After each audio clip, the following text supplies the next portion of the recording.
2008년 8월에 우리나라에 뜻있는 분들이 예수 살기 운동을 시작을 했습니다. 알려지지는 않았어요. 예수 살기 운동 창립 선언문을 보면 이런 글이 있습니다. 여러분들에게 좀 소개하면요. 교회는 성장주의와 물량주의에 빠져 반사회적, 반역사적, 반민주적인 길을 가고 있으며 결국은 교회 내 윤리는 실종되어 가고 있다. 기독교는 예수를 믿는 종교다. 예수를 믿는다는 것은 내 삶의 모든 것이 예수를 중심으로 재구성되고 예수의 가르침대로 사는 것을 말한다. 하지만 오늘날 한국교회는 하나님께서 활동하시는 역사적 현장을 유기하고 버리고 그 말이죠. 예수를 따르는 삶을 개인화해버렸다. 역사를 외면하고 단지 종교 영역 안에 갇혀버린 기독교. 삶을 간과하고 단지 말의 잔치로 숨어버린 기독교는 지금 극심한 신뢰의 위기를 겪고 있다. 더 이상 물러설 데가 없이 추락해버린 한국 교회의 모습은 어느 누구의 책임이라기보다는 예수의 삶을 제대로 살지 못한 우리들의 허물임을 고백하며 회개하는 심정으로 예수 살기의 새로운 운동으로 나아가고자 한다. 예수 살기 운동. 오늘날 우리 한국교회 성도들의 모습을 그대로 문제가 뭔지, 문제 해결 방법은 무엇인지에 대해서 정확하게 진단한 그런 선언문이지 않는가 싶습니다. 예수 살기 운동. 오늘날 우리 예수님을 믿는 성도들이 정말 그리스도인으로 일컬음 받는 길이 바로 예수 살기 운동이 아닌가 싶습니다. 내 안에 예수님이 살아나는 운동입니다. 우리의 바른 믿음 생활을 통해서 내 안에 계시는 예수님이 나타나고 예수의 향기가 드러나는 바로 이것, 이 예수 살기 운동이지 않은가 싶습니다. 아까 우리 예배 시간에 불렀던 407장, 구주와 함께 나 죽었으니 구주와 함께 나 살았도다. 영광의 기약이 이르도록 이 구주와 함께 나 산다. 내가 그리스도와 함께 십자가에 못 박혀 죽었나니 그런즉 이제는 내가 산 것이 아니요 내 안에 예수께서 사시는 것이라. 이 예수 살기 운동, 바로 이것이 그리스도를 따르는 자로, 그리스도에게 속한 자로 사는 길이지 않는가 생각이 됩니다.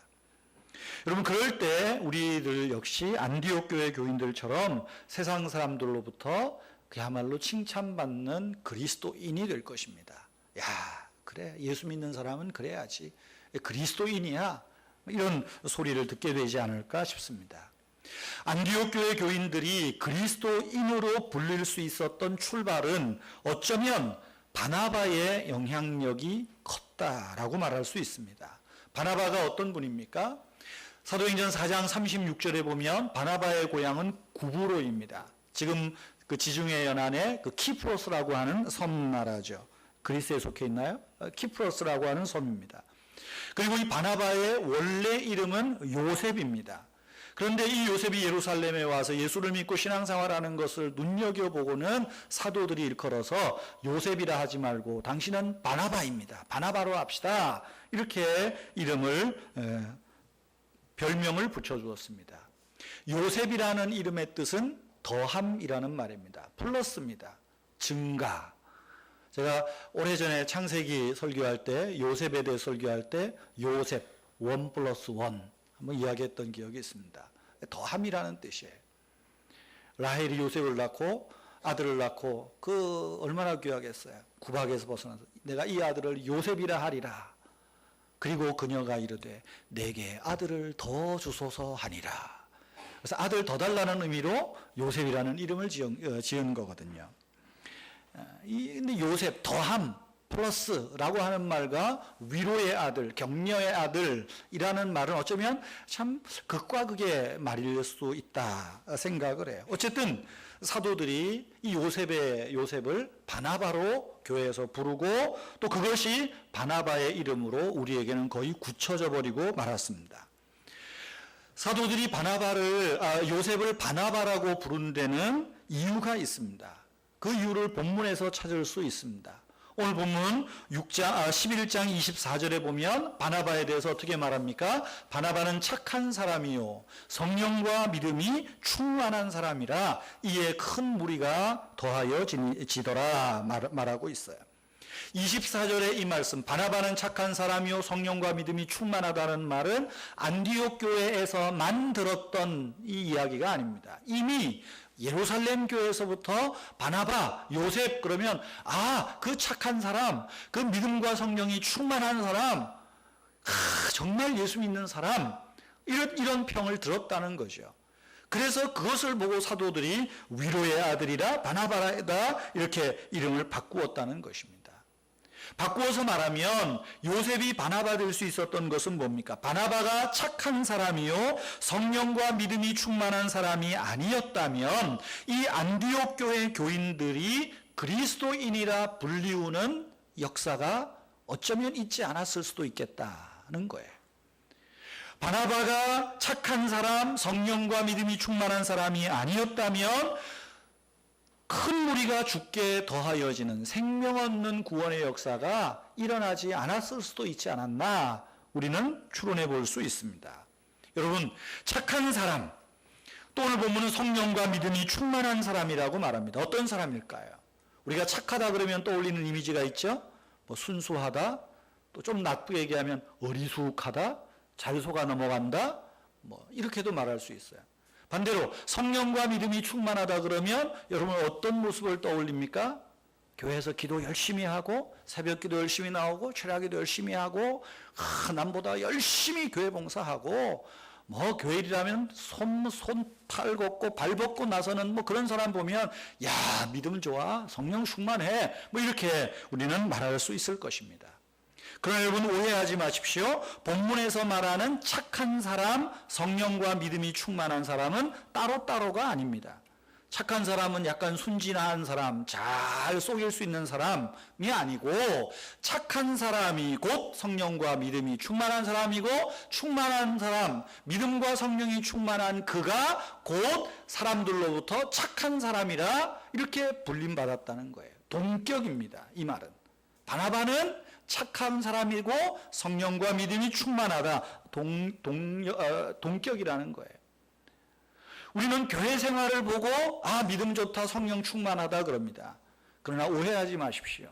교회 생활 열심히 잘해도 믿음 충만 성령 충만 안 할 수 있고 교회 생활 열심히 해도 세상에 나아가서 착한 사람이라고 소리 못 듣는 그리스도인이 얼마나 많은지 모릅니다. 이것이 오늘날 우리의 모습이고 나의 모습이고 교회의 한국 교회의 모습이지 않는가 생각을 합니다.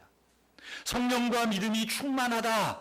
여러분 이것은 교회 안에서 인정받는 것뿐 아니라 우리의 가정에서 우리의 직장에서 사회에서 만나는 사람들로부터 들어야 될 이야기입니다.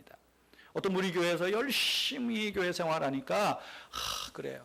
보기 드물게 남자분이 이렇게 기도 생활도 많이 하고 교회 일이라면 발 벗고 나서요. 그러니까 그 부인 집사님을 보고 교회에서 어떤 분이 이야기를 해요. 참 집사님은 참 좋겠어. 바깥 집사님 보면 얼마나 열심히 했는지 믿음도 좋고 성령도 충만하고 얼마나 좋은지 모르겠어. 아이고 부럽다.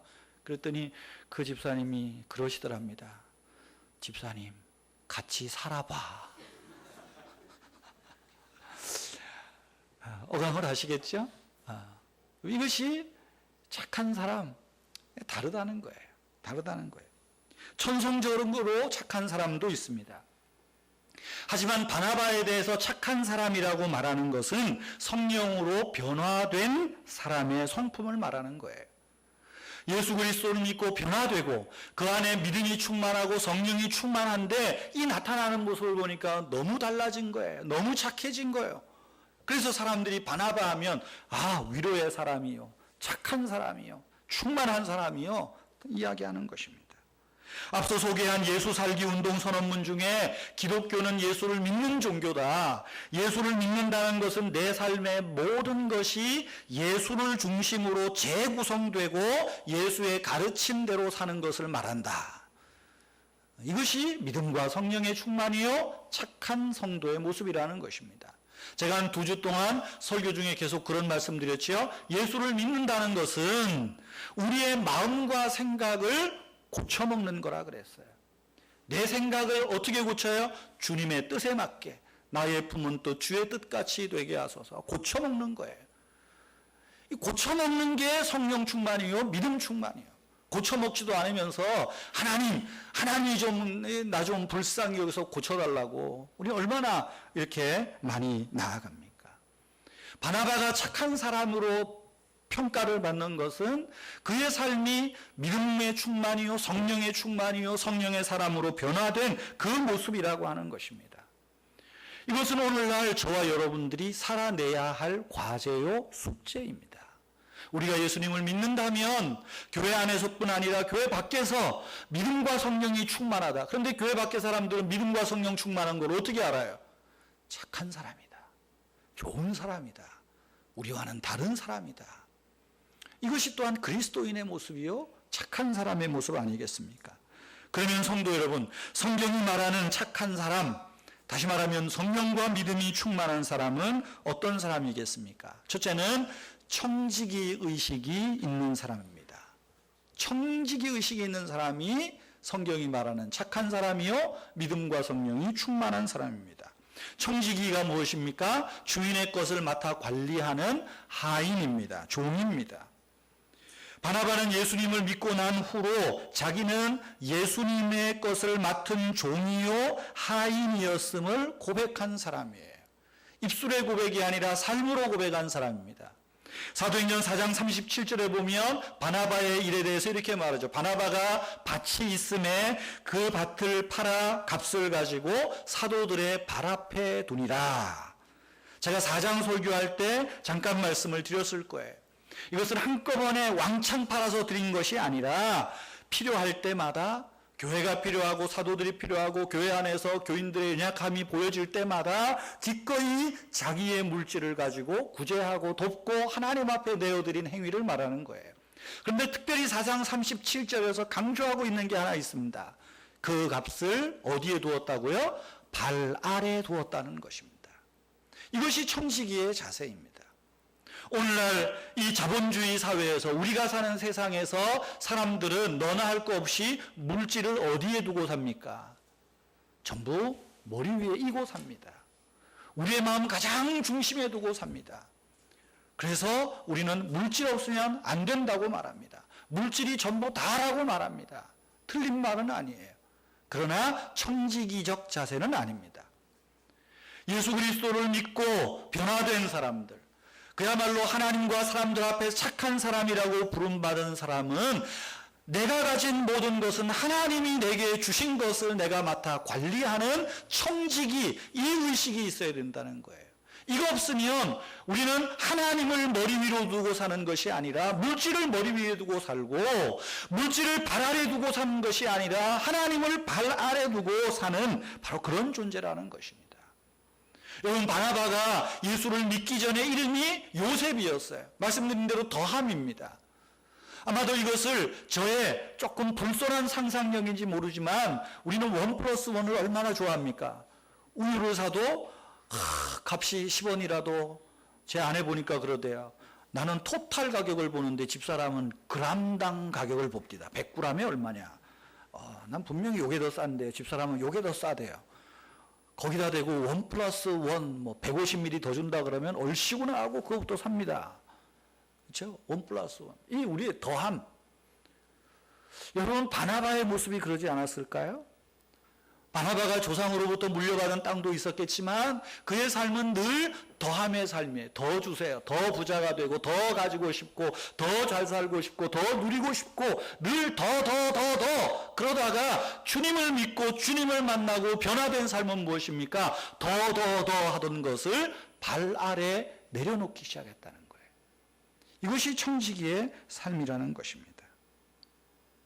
요즘 한국 초대교회에서 제가 설교 때마다 좀 덜어 말씀을 드립니다.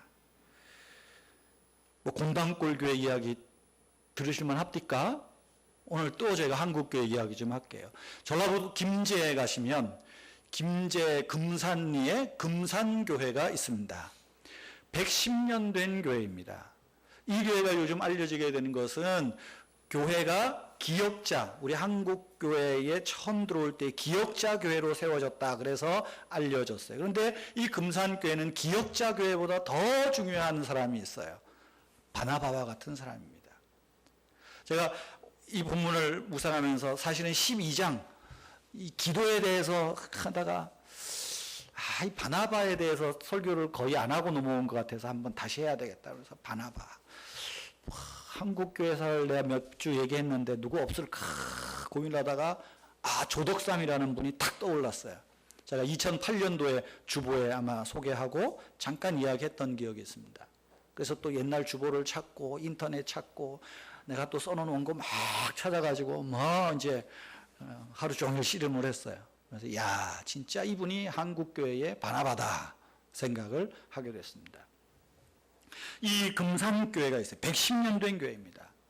1904년에 섰는데 이 금산리 교회는 미국 남장로교회에서 파송한 루이스 테이트 선교사에 의해서 시작됐습니다. 테이트, 한국 이름으로는 최의덕이라고 했습니다. 선교사들이 와서 이제 한국말로 많이 바꿨거든요. 테이트, 태씨니까 최인 것 같아요. 경주 최씨는 아니고 테이트 최씨입니다. 이 테이트 최씨가 최의덕 선교사가 전주 지방에 파송이 돼서 이제 김제로 무안으로 이렇게 남원으로 쭉 다니며 선교를 하면서 이제 김제 평야에까지 온 거예요. 김제 평야에 와서 선교를 하는데 이제 어디 가서 해가 졌으니까 잠을 자야 되는데 마땅치가 않아요. 근데 보니까 이 조덕삼이라고 하는 김제 금산리의 아주 부자입니다. 그의 아버지는 원래 평안도 의주 사람인데 의주에서 이제 무역상을 하면서 돈을 많이 벌었어요. 그러니까 돈 버는 사람이 돈이 눈에 보인다고 저 김제 땅에 금광이 있다더라. 그래서 금광을 찾고 땅을 사서 아주 큰 지주가 됩니다. 그리고 거기서 이제 태어나요, 조덕삼. 이 조덕삼이 사람을 아주 좋아했다 그래요. 근데 특별히 이 웬 사람이 보니까 이 서양 사람이 이 말을 하나 띠끄 타고 와가지고 사람들한테 좋은 말도 해주고 도와주기도 하고 그러는데 너무 참 좋아 보이는 거예요. 해가 지니까 찾아가서 당신은 어디 가서 잘 거예요? 그랬더니 잠잘 데가 없습니다. 내가 오늘 당신 집에 가서 자면 좋겠습니다. 그랬더니 그럼 우리 집에 오라고. 그래서 이제 그 집에 가서 잠을 자게 됩니다. 사랑채에서 잠을 자면서 이런저런 왜 당신은 그 먼 나라에서 우리나라에까지 왔냐 쭉 이야기를 하는데 이분이 쭉 이야기를 들으니까 너무 감명을 받는 거예요. 그럼 당신이 그 예수라는 분 때문에 왔어. 그렇다고. 그럼 나도 예수를 믿읍시다. 그래서 조덕삼이라는 분이 이제 예수님을 믿게 됩니다. 예수 믿으면 어떻게 하면 됩니까? 예수 믿으면 주일날마다 예배를 드려야 됩니다. 예배 장소가 없네요. 그래요? 우리 집에 널린 게 방인데요. 이 사랑채에서 우리 매주일 예배를 합시다. 그래가지고 조덕삼이 자기 집 사랑채 한 채를 내줘서 거기서 이제 교회가 시작되는 거예요. 조덕삼 부부, 그 어린 아들 조영호, 그 다음에 그 동네 사람 박희순 몇 사람하고 그 집에 사는 마부 하인이 있었어요. 근데 이 하인이 워낙 똑똑하니까 너도 와서 예배 드려라. 좋은 말씀, 하나님 말씀 들어야 된다. 그래가지고 마부를 이제 소위 개청 예배에 참석을 시키는 거예요. 그렇게 해서 예배를 드립니다. 그리고 교회가 한참 부흥하니까 어때요? 사랑채가 좁잖아요. 어떻게 하면 좋을까? 좋다. 배밭을 팔자. 판 거는 아니죠. 이 배밭에다가 교회당을 지읍시다. 예배당을 지읍시다. 그래서 교회당, 자기 땅을 내놓고 예배당을 짓습니다. 여러분 무슨 이야기입니까? 예수를 만나고 예수를 믿고 뭐가 변화된 거예요? 물질을 발 아래 두는 삶으로 변화된 거예요. 이제는 더 쥐고 어디 땅만 나왔다 하면 잡고 이것이 이제는 그것을 내려놓고 교회를 짓고 예배당을 짓고 선교 사역을 하는데 이 물질들을 쓰기 시작을 했다는 것입니다. 종교개혁자 마틴 루터는 진정한 그리스도인, 은혜 받은 자에게는 세 가지 변화가 나타난다고 했습니다. 첫째는 가슴의 변화가 일어난대요. 예수를 믿고 이 너무너무 좋은 거예요. 마음이 변화되는 거죠. 두 번째로는 전신의 변화, 몸이 변한다는 거예요. 예전에 좋지 않은 것 먹고 마시던 거에서 이제는 옳은 것으로 내 몸이 가야 될 곳, 안 가야 될 곳을 구별하는 변화가 생긴다는 것입니다. 세 번째 변화는 돈의 지갑의 변화가 생긴답니다. 다시 말하면 물질관이 변화된다는 거예요. 물질을 내 머리에 두지 않고 발 아래 두는 변화입니다. 주님이 필요하시다고 하면 기꺼이 내어드릴 줄 아는 그것, 청지기 자세로 변화되는 거죠. 바나바가 그랬고 조덕삼이 그랬다는 것입니다. 어떤 분은 성령 충만하고 내가 믿음 충만하다고 그래서 늘 성령 충만하기를 구하고 성령의 은사를 구하느라 열심입니다. 교회도 열심으로 봉사합니다. 그런데 교회에서 헌금 이야기만 나오면 그만 얼굴이 찌푸러집니다. 아이, 목사님, 그 헌금 설교 좀 하지 마세요. 은혜 받으면 다 합니다.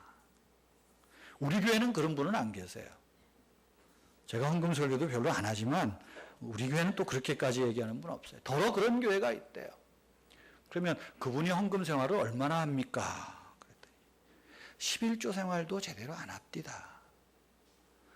감사헌금도 1년에 몇 번 하는 둥 마는 둥 생일 때나 돼야 감사헌금 합디다.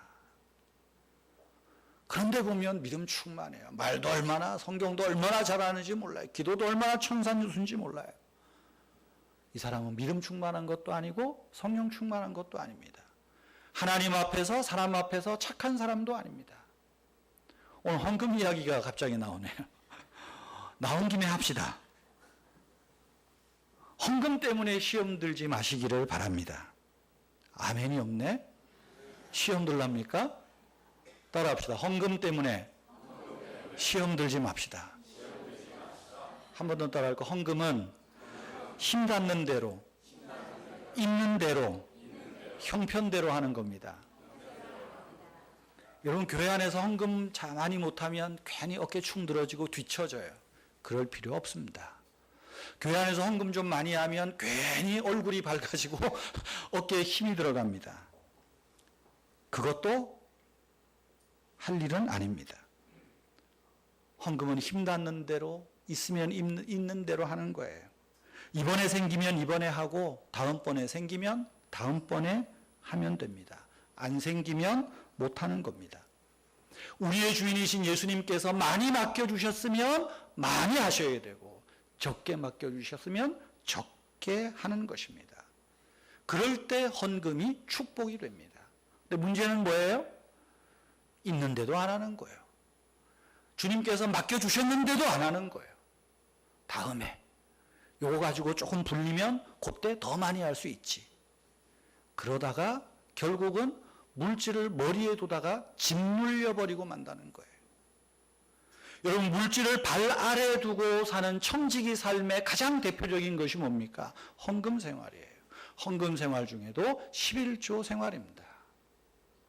11조를 하면 복을 받니 안 받니 그건 2차적인 거예요. 여기 11조 생활은 하나님을 내 머리 위에 두고 살겠다는 신앙 고백이에요. 청지기의 고백입니다.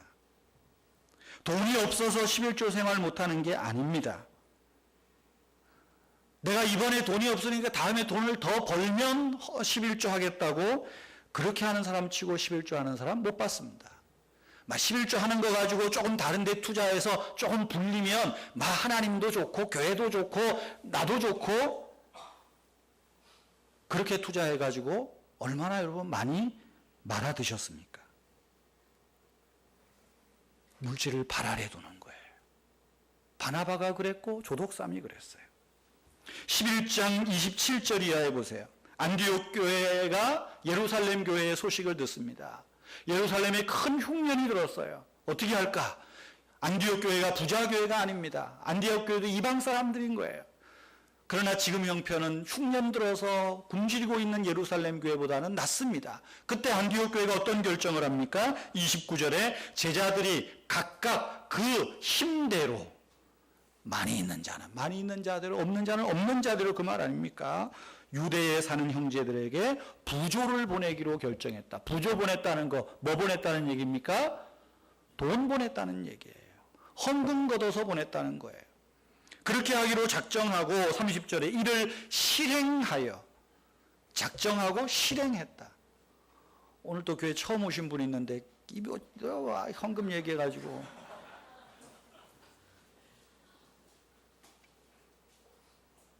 몇 주에 걸쳐서 헌금했겠죠.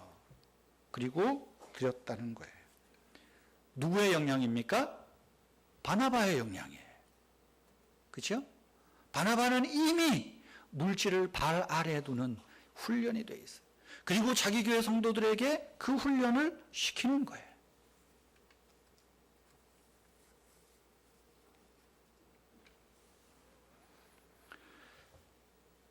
시간 가니까 여기까지만 합시다.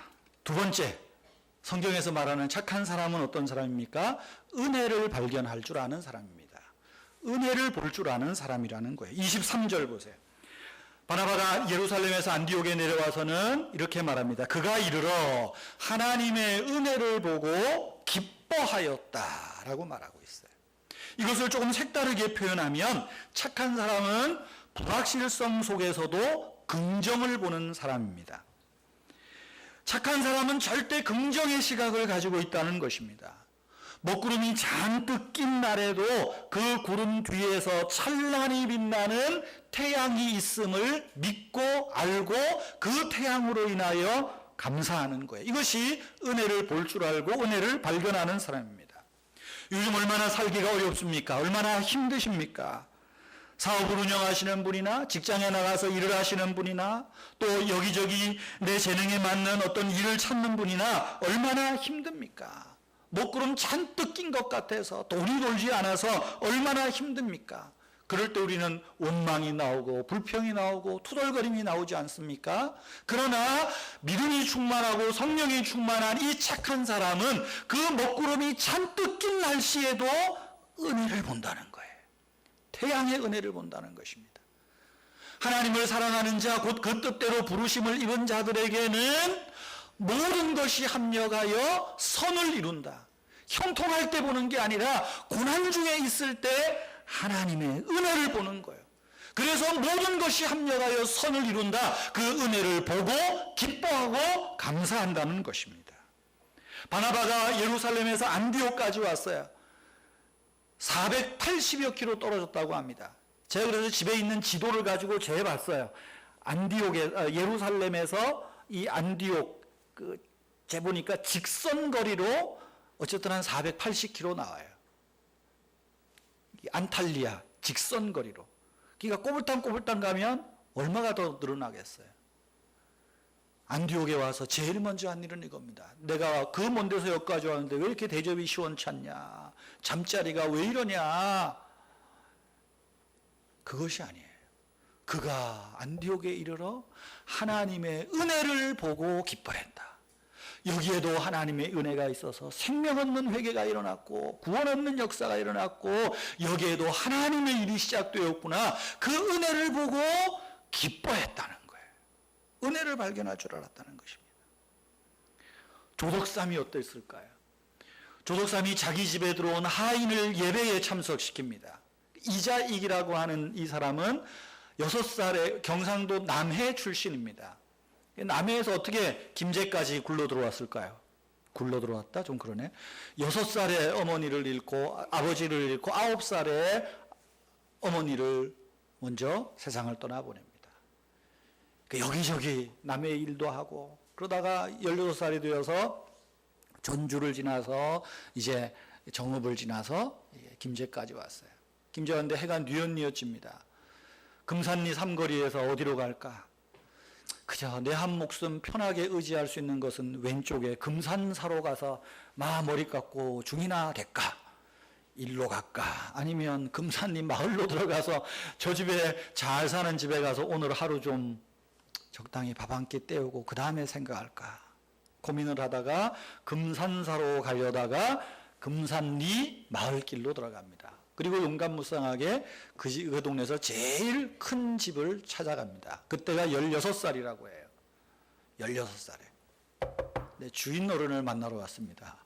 근데 16살 꼬맹이가 와서 그러니까 얼마나 당차겠어요. 그래서 웬일이냐 그랬더니 자기의 이야기를 쭉 하고 내가 여기서 일할 수 있으면 나를 좀 써달라고. 그랬더니 이 조독삼이 사람을 좋아했다 그러잖아요. 또 이 16살이 얼마나 또렷또렷하게 말도 잘하고 눈이 바짝바짝 빛나는지, 그래 그러면 내가 너에게 마부 자리를 줄 테니까 일하겠냐? 예, 일하겠습니다. 그래서 그 집에 이제 마부로 일을 하게 됩니다. 16살 들어와서 일도 열심히 하고 아들 조용호를 데리고 서당을 데려다주고 하는데, 데려다주면서 그냥 끝날 때까지 기다리는 게 아니라 데려다주고 아마 먼발치로 천자문 하는 거 듣고 배우고 언문 배우고 그랬던 것 같아요. 근데 그걸 누가 알아요? 주인이 알잖아요. 이놈 우리말로 하면 요 물건이네. 야, 이거 괜찮네. 그러니까 이제 글씨도 모르는 사람이 글도 배우고 그러다가 1904년에 선교사가 들어와서 이제 자기 집에서 이제 교회가 시작되는데, 내가 다른 사람은 몰라도 저 하인 마부 이자익은 내가 꼭 예수 믿게 하겠다. 이자익을 통해서 아마 어떤 은혜를 받겠죠. 긍정을 받겠죠. 그래서 이자익을 예배에 참석시키는 거예요. 그리고 1905년에 금산교회에서 세 사람이 세례를 받습니다. 조덕삼, 박희서, 그리고 이자익. 주인과 하인이 같이 세례를 받는 거예요. 그리고 같이 영수가 됩니다. 영수는 요즘에 이제 옛날에 집사전에 뭐 영수해가지고 교회 일도 하고 선교사님이 없으면 뭐 설교도 하고 이제 그러던 사람인데, 물론 이제 그때는 나이가 이자익이 27인가 아마 이제 그렇고 조덕삼은 한 40여 줄 올라가고 그러죠. 그렇게 이제 같이, 그러니까 집에 가면 주인 하인이고 교회 오면 같이 영수요. 그래서 얼마나 잘 지내는지 모릅니다. 뭡니까? 은혜를 보는 거예요. 사람을 보는 거예요.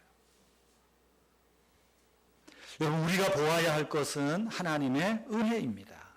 언제 어디서나 하나님의 은혜를 발견하려 해야 돼요. 사람을 보아도 은혜부터 보세요. 사람을 사귈 때도 은혜부터 보고 사귀세요. 은혜 있는 사람과 사귀고 은혜 있는 사람과 함께 있으면 여러분도 나도 우리 모두가 은혜 안에 있는 줄 믿습니다. 은혜 없는 사람과 사귀면 있는 은혜도 떨어집니다. 여러분, 누구하고 밥 먹으면 밥맛이 좋아요?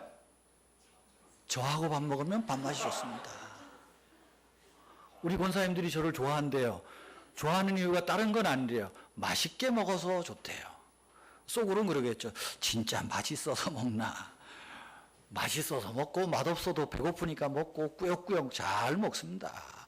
그러면 없던 입맛도 돌아오잖아요. 근데 밥 먹을 때 천안한데 젓가락으로 깨작깨작 뒤집으면서 김치 뒤집어 속 털고, 혹시 우리 중에 그런 분이 있으면 용서하시고 먹는 습관을 고치시기 바랍니다. 그러면 안 돼요. 그냥 꽉꽉 먹을 때는 꽉. 그러니까 제가 다이어트 할 때는 누가 밥 먹읍시다 그러면 정중하게 거절한답니다. 약간 거짓말을 보면서 제가 미리 약속이 있습니다. 뭐 약속은 무슨 약속이에요? 뱃살 빼겠다는데. 그렇지만 어떨 때는 가서 열심히 먹죠. 그런 사람하고 먹어야 없던 입맛도 돌아오지. 은혜도 마찬가지 아니겠어요? 그래서 교회도 예배 드릴 때 좀 이런 사람 앞에 앉지 맨날 막 이러면 모든 은혜도 왔다가 샌다고. 은혜를 볼 줄 아는 거예요. 이 착한 사람입니다. 세 번째로 성경이 말하는 착한 사람은 어떤 사람입니까? 함께 일하는 사람입니다. 다시 말하면 협력하는 사람입니다. 교인들은 어디 가나 일을 잘합니다. 교인들은 어디를 가나 똑똑하다는 소리를 듣습니다. 그런데 단점이 있습니다. 함께 어울리고 협력해서 일하는 데는 좀 서툽니다. 예수를 믿다가 똑똑해지고 아는 게 많아지고 하니까 어디 가면 좀 인정받고 싶고 나서고 싶은 거예요. 목사들이 모이면 잘 협력이 안 됩니다. 교회에서 맨날 혼자 내 설교 들으라고 하다가 어디 가서 설교 들으려니까 이거 말이야 시원찮은 거예요. 그 장로님들도 어디 가면 전부 내가 장하려고 합니다. 그러니까 장로만 그러냐, 목사만 그러냐, 집사님들도 그러고. 그러니까 교인들이 다 똑똑한데 그게 잘 안 돼요. 예루살렘 교회가 부흥했어요. 예루살렘 교회에서 7집사를 세웁니다. 자, 7집사를 세울 때 바나바가 7집사에 뽑혔을까요? 안 뽑혔을까요? 이렇게 묻는 것은, 자, 뽑혔으니까 물어봤겠다. 손 들어보세요. 안 뽑혔으니까 물어봤겠다. 에이, 모르겠다. 일부 예배 때는 물어보니까 뽑혔을 거다도 손 들고, 어떤 사람은 안 뽑혔을 거다. 모르겠다가 제일 많더만, 또 일부 예배는. 안 뽑혔습니다. 자, 헌금도 많이 했어요. 땅도 팔아서 헌금했어요. 7집사 뽑는데 안 됐어요. 오늘날 한국교회 같으면 어떻겠습니까? 아니, 여러분이나 저 같으면 어떻게 할까요? 이 세상에 내가 땅도 팔고 했는데 우리 교회 나오면서 내 도움 안 받은 사람이 어디 있어? 이것들이 싹 투표 때 입 닦고 시험에 들어가지고 가련다 떠나려 한다 어린 아들 손을 잡고 감자 심고 추수하는 구부로 땅으로 가련다 갔을 거예요. 그런데 성경에 보면 바나바는 안 갔습니다. 7집사를 잘 협력했고 사도들을 잘 협력했고 교회에서는 더더욱 없어서는 안 될 사람이었던 것 같아요.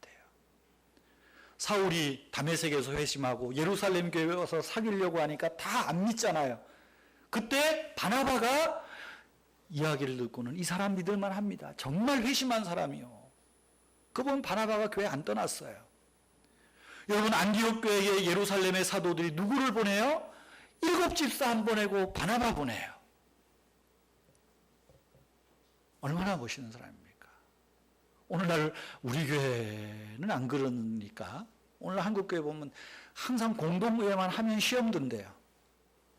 왜 시험에 드는지 모르겠지만 전부 자기가 될 줄 알았는데 안 되니까 그렇대요. 조덕삼은 어땠을까요? 2005년도에 같이 세례를 받았습니다. 교회가 성장하니까 2007년도에 한 200명까지 모였대요. 지금은 뭐 금산리에 사람이 많지 않으니까 한 100여 명 모인다 그럽니다. 장로를 세워야 되잖아요. 자, 2006년도에 장로 투표를 합니다. 근데 영수가 3사람이잖아요. 근데 그 중에 모든 사람들은 누가 장로 될 거라고 생각해요? 조덕삼이 장로 되겠죠. 자기 집에서 시작하고. 예? 얼마나 부자예요. 그 사람 은택을 안 본 사람이 없는데 교인들 중에. 근데 반란이 일어났습니다. 조덕삼이 안 되고 마부 이자익이 장로가 된 거예요. 이쯤 되면 교회가 술렁술렁 되겠죠. 큰일 났다.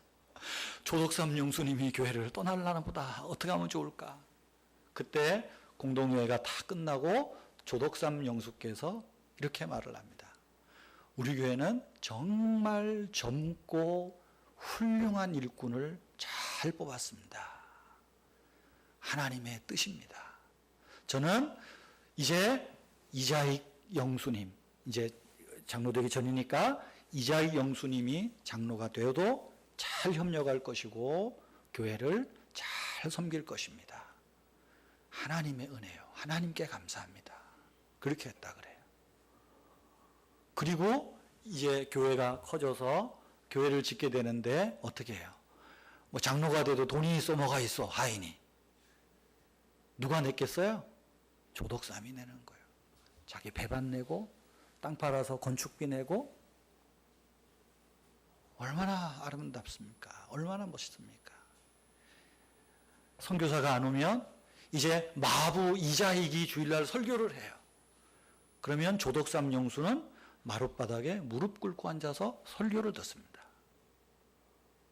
바나바가 성경에만 있는 게 아니라 한국 교회에도 바나바가 있어요. 그러다가 그 다음 해에 이제 조덕삼 영수가 장로가 됩니다. 장로가 돼서 같이 교회를 잘 섬겨요. 잘 섬기다가 하루는 조덕삼 장로가 이자익 장로에게 이렇게 말을 합니다. 이 장로님, 집에서는 뭐 마부 자기가 그랬겠지만 교회면은 이 장로님, 내가 당신을 보니까 당신은 마부할 사람이 아니요. 당신은 남의 집살이 할 종노릇 할 사람이 아니요. 당신 목사가 되시오. 목사가 되시오. 내가 당신이 신학교에 가서 목사가 될 때까지 내가 학비고 기숙사비고 다 책임지겠소. 그렇게 해서 평양신학교에 이자익이 입학을 하게 됩니다. 그때는 장로교회가 하나잖아요. 지금은 뭐 몇백 개 된다 그러는데 평양신학교에 입학을 해서 8회 졸업생이 돼요. 8회 졸업생. 자, 졸업하고 이제 목사안수를 받았어요. 목사안수를 받을 때 조덕삼 장로가 교인들과 의논해서 우리가 이자익 이제 목사님이 될 텐데 이분을 우리 교회 담임 목사님으로 청빙합시다. 그래서 테이트 선교사에 이어서 금산교회 2대 담임 목사가 됩니다. 2대 담임 목사가 돼요. 내 입장을 바꿔놓고 내 같으면 어땠을까? 이제 다른 데 보내버리는 게 속편하지 않겠어요? 근데 안 그래요. 자기 교회 담임 목사로. 담임 목사는 무엇입니다. 얼마나 교회를 잘 섬겼는지 몰라요. 그리고 이자익 목사님은 장로교회 역사에서 이 총회장을 3번 하셔요. 3번. 13대 총회장. 27년인가? 그 다음에 이제 신사참배 막 있고, 그때는 이제 총대가 안 나가가지고 그 자리에 없었는데, 나중에 해방되기 전에 43년, 45년에 장로교 총회장을 합니다. 그리고 보니까 이 장로교 헌법 만드는데 거의 토대를 마련한 분이 이 이자익이라 그래요. 어쩌면 사울이 사울 될 수 있었던 것이 바나바 때문이잖아요. 오늘 본문에도 보세요. 바나바가 사울을 찾으러 다소까지 갑니다. 그리고 다소에 있던 사울을 데리고 와서 함께 교회를 섬기고 이래요. 바나바가 사울을 찾지 않았으면 사울은 없었어요. 조덕삼이 이자익을 신학교 보내고 목사로 세우고 자기 교회 담임 목사로 안 불렀다면 아마 한국 교회사에 이자익이라는 이름은 없습니다. 이자익이라는 이름은 없어요. 제가 인터넷을 찾아보니까 최근에 이런 일이 있었습니다. 2005년도에 이제 조덕삼 장로는 1919년도 12월 달에 이제 소천하시고요. 그러면서 이렇게 가족들에게 유언을 했다 그럽니다. 절대 우상 섬기지 말고 제사 지내지 마라. 온 가족이 이 땅에서 예수를 잘 믿어야 우리가 만날 수 있다. 그리고 교회와 담임 목사님을 잘 섬겨라. 저를 잘 섬기라는 게 아니에요. 왜냐하면 그 아이들은 목사님 보면 맨날 하인 생각할 거 아니에요. 그러니까 하인이 아니라 목사님을 잘 섬겨라. 그렇게 했다 그래요. 그래서 그 목사님이 거기서 목회를 하다가 또 교회가 성장해서 다른 곳에도 개척을 하고 이제 대전에까지 이렇게 가서 교회를 개척하고 아까 말씀드린 대로 장로교회 큰 일을 합니다. 2005년도에 이자익 목사가 한국교회 장로교회 큰 일을 한 것을 다 알기 때문에 초교파적으로 대전신학교에 이자익 목사 기념관을 세웠답니다. 참 조덕삼 장로 기념관을 세워야 되는데, 근데 그건 이제 금산교회가 사실은 또 조덕삼 장로님에 대한 그 아름다운 일을 지금도 이야기하고 있으니까는요. 그때 조덕삼 장로의 손자, 이제 그 가족들이 함께 와서 인사도 하고 했대요. 조덕삼 장로의 손자가 조세형 옛날에 국회의원하고 주일대사했던 장로입니다. 그분도 그 자리에 오고, 이자익 장로의 손자는 이규환 장로인데 이분은 카이스트 대학의 교수로 있고 또 연변과학기술대학에 가서 교수로 봉사하는 분입니다. 이분들이 와서 이자익 목사 기념관이니까 이자익의 후손이 인사말 해야 되지 않겠어요? 그래서 이규환 장로가 이제 인사말을 할 차례가 됐습니다. 나와가지고 강단에 올라와서는 조덕삼 손자가 와 있는 걸 보고는 가서 허리를 숙여서 정중하게 인사를 했답니다. 그리고 이렇게 인사말을 했답니다. 우리 할아버지께서 주인을 잘 만났습니다. 만약에 우리 할아버지가 주인을 잘못 만났다면 오늘날 우리도 없고 우리 할아버지도 안 계십니다. 이 조덕삼 장로님에 대해서 아주 존경을 표한 거죠. 그러면서 이렇게 말합니다. 이제 우리는 우리 할아버지들의 업적만 자랑할 것이 아니라 우리 할아버지들 못지않게 신앙생활을 잘해서 사회의 소금과 빛이 되어야 됩니다. 그렇지 않으면 하나님의 영광을 가리고 조덕삼 할아버지, 이자익 할아버지의 명예를 손상시키는 일입니다. 이제는 우리의 몫입니다. 참 장로님답게 멋지게 인사말을 한 것 같아요.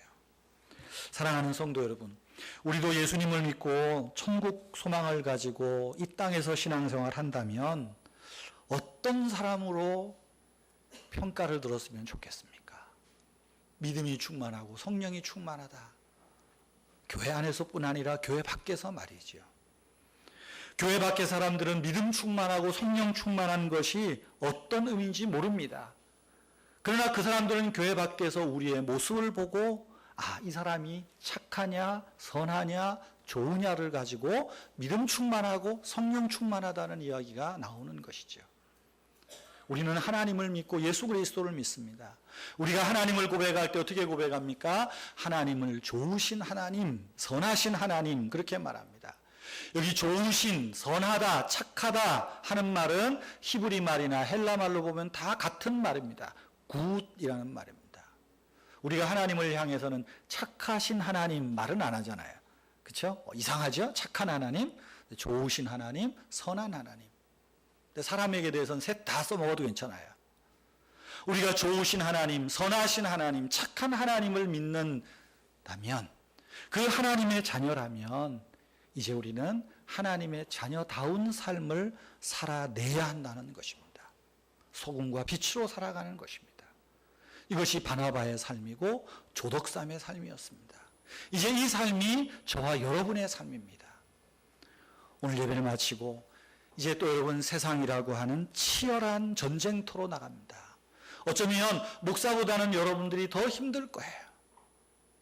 목사는 나가서 여러분들처럼 그렇게 불신자들 속에서 시달리지는 않습니다. 때문에 어쩌면 여러분들의 믿음이 저보다 훨씬 더 크다고 저는 생각합니다. 이왕 믿음 생활합니다. 이왕 예수를 믿습니다. 우리가 믿음 충만, 성령 충만함을 구합니다. 그들이 들어야 될 세상으로부터의 소리는 단 하나입니다. 바나바는 착한 사람이요, 조덕삼은 착한 사람이요, 은혜의 교회 교우는 착한 사람이요. 이 은혜가 우리 모두에게 있기를 바랍니다.